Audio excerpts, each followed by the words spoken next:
सखूबाई महाराष्ट्र की पवित्र भूमि की एक साधारण लेकिन महान विट्ठल भक्त थी। वे न किसी मठ से जुड़ी थीं, न किसी संत परंपरा की गुरु, बल्कि एक गरीब और सरल गृहिणी थी। उनका पूरा जीवन भगवान विट्ठल के नामस्मरण और सेवा में बीता। उनके लिए संसार का सबसे बड़ा सत्य केवल विट्ठल का नाम था। सखूबाई का विवाह हो चुका था और वे अपने ससुराल में रहती थी। घर की मुखिया का स्वभाव बहुत कठोर था। उन्हें सखूबाई का हर समय विट्ठल विट्ठल करना अच्छा नहीं लगता था। उन्हें लगता था कि सखूबाई भजन के बहाने काम से बचती हैं। इसी कारण वे सखूबाई को जानबूझकर सबसे कठिन काम देती थी।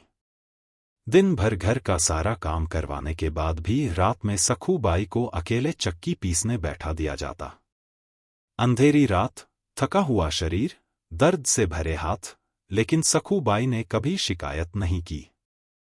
वे चक्की चलाते हुए धीरे धीरे विट्ठल का नाम लेती रहती थीं, पांडुरंगा, पांडुरंगा।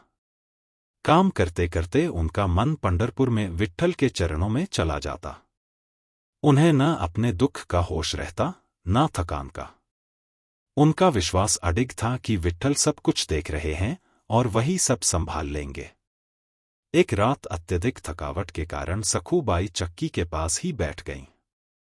नामस्मरण करते करते वे गहरी भक्तिवस्था में लीन हो गईं। शरीर वहीं था, लेकिन मन पूरी तरह विट्ठल में डूब चुका था। उसी समय करुणा के सागर विट्ठल स्वयं प्रकट हुए। कहा जाता है कि विट्ठल ने सखूबाई का ही रूप धारण किया और चक्की चलाने लगे। पूरी रात चक्की चलती रही, अनाज पिसता रहा और भगवान स्वयं अपने भक्त का काम करते रहे। सुबह जब घर की मुखिया उठीं, तो उन्होंने देखा कि सारा अनाज पूरी तरह पिस चुका है।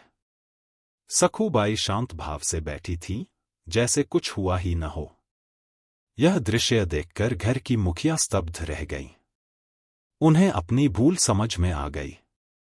उनका कठोर हृदय पिघल गया और उन्हें अनुभव हुआ कि सखूबाई कोई साधारण स्त्री नहीं, बल्कि विट्ठल की सच्ची भक्त हैं। उस दिन के बाद उन्होंने कभी सखूबाई को नामस्मरण से नहीं रोका और न ही उन्हें कष्ट दिया। सखूबाई ने कभी अपने जीवन में चमत्कार दिखाने की इच्छा नहीं की। उन्होंने न अपने दुखों का प्रचार किया और न खुद को संत कहा। उन्होंने जीवन भर केवल एक ही बात मानी, विट्ठल का नाम। सखूबाई की कथा यह सिखाती है कि सच्ची भक्ति दिखावे से नहीं, बल्कि सहनशीलता, सेवा और पूर्ण समर्पण से होती है। भगवान अपने सच्चे भक्त का काम स्वयं संभाल लेते हैं और उसे कभी अकेला नहीं छोड़ते।